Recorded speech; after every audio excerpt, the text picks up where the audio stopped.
Next on the news at 10, today's referendum affects all of Alabama citizens, but how many registered voters got out to cast their ballot?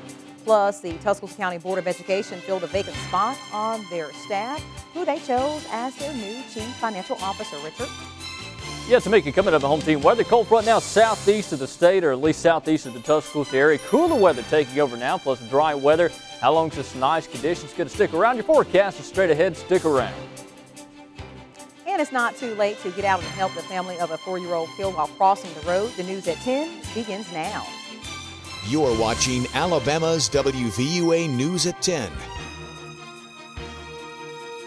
Good evening, I'm Tamika Alexander. Thanks for joining us. We begin tonight with breaking news. WVUA has a crew on the scene of a shooting.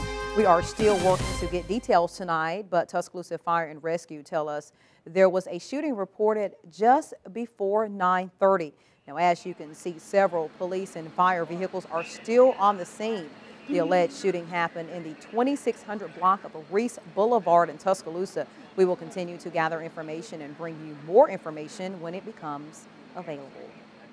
Well, now to the results from today's statewide referendum, which would allow the legislature to take money from the Alabama Trust Fund. The results are in, and Alabama voters overwhelmingly voted in favor of the referendum. 66% of the voters were in favor of the constitutional amendment. 34% voted against the amendment.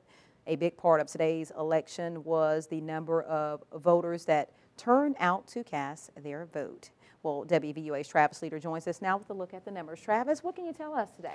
Well, Tamika, most were expecting a low turnout today, but after hearing from many West Alabama counties tonight, the numbers are telling quite a different story. We were able to catch a few voters today at the Tuscaloosa County Courthouse Annex as they cast their vote for the amendment. Tuscaloosa County Probate Judge Hardy McCollum tells us that about 20% of the registered voters came out today. More than 16,000 supported the referendum, while only 6,000 opposed it. McCollum says today's turnout was pretty much what was expected around the county. You saw a lot of elderly voters today, which I was pleased with that. And I think that's a contributing factor. But surprisingly, other counties in West Alabama saw a much higher turnout today than was originally expected. Bibb and Sumter counties had approximately 20% of the voters go to the polls. Hale and Marengo counties are reporting approximately 1 out of every 3 voters showing up and casting ballots. And Greene County is reporting an amazing 40% turnout. Tamika? Thanks, Travis. News from the Tuscaloosa County Board of Education tonight. The board met today to hire a new chief financial officer. The board chose interim CFO Danny Higdon to take the role permanently. Higdon has worked for the county school system for 7 years. He served in several capacities, including Director of Finance, Director of Accounting, and Coordinator of Accounting. Higdon will begin his duties as the permanent CFO tomorrow.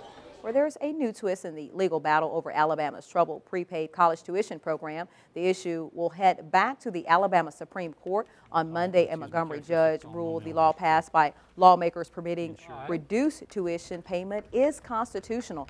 The state Supreme Court had asked the circuit judge to review the law before the high court considers it.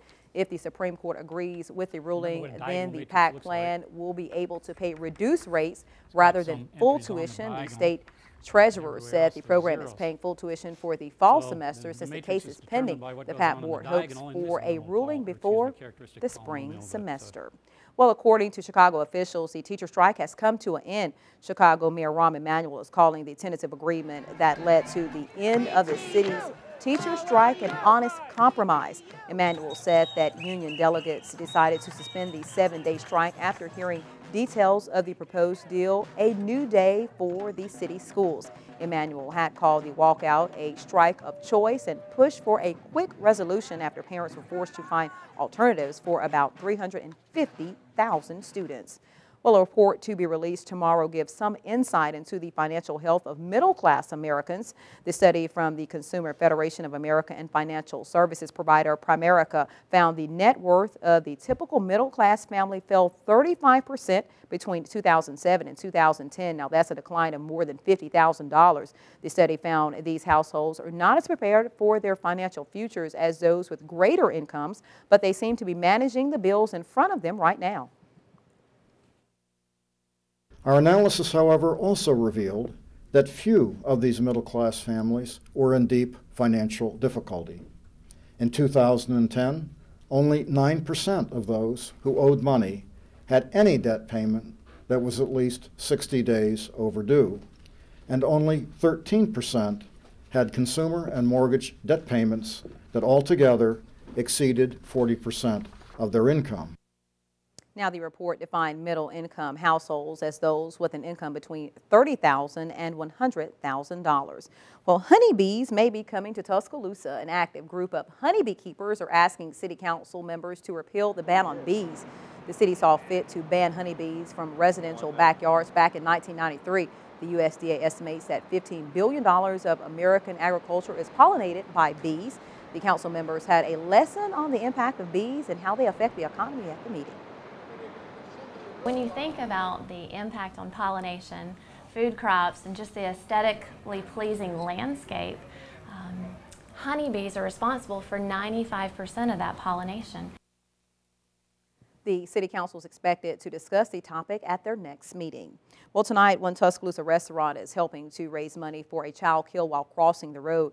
4-year-old Zykel Williams was killed Friday while crossing 15th Street in Tuscaloosa. Tonight, Archibald and Woodrow's on Highway 82 is holding a fundraiser to help the family with funeral costs. The fundraiser is going on right now, and organizers say they just wanted to do something to help. If you would like to help out, you still have time. The fundraiser wraps up at 11.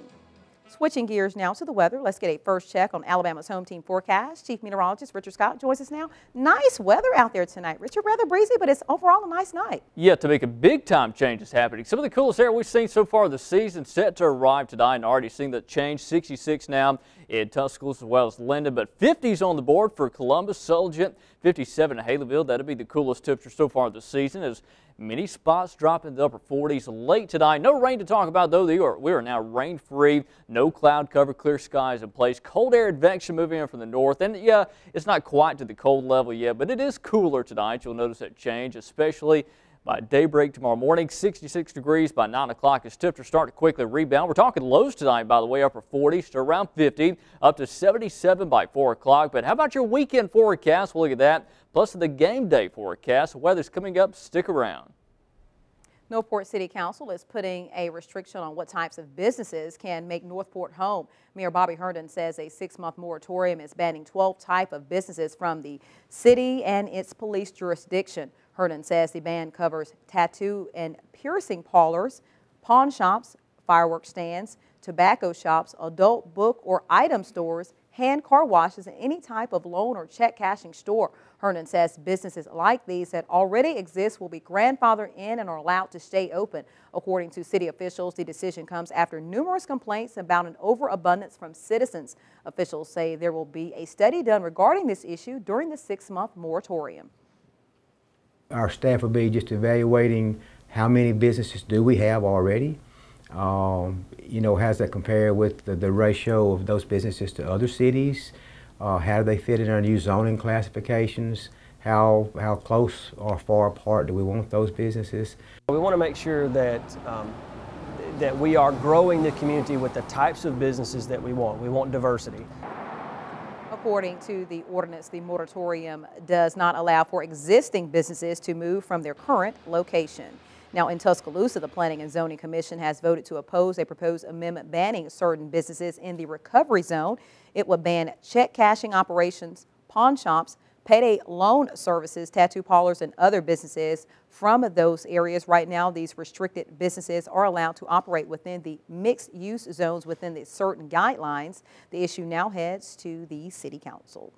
But more than half the people in 39 states will be obese by 2030. That's compared to today, where about 36% of Americans were obese. Now, according to a report by Trust for America's Health and the Robert Wood Johnson Foundation, Mississippi.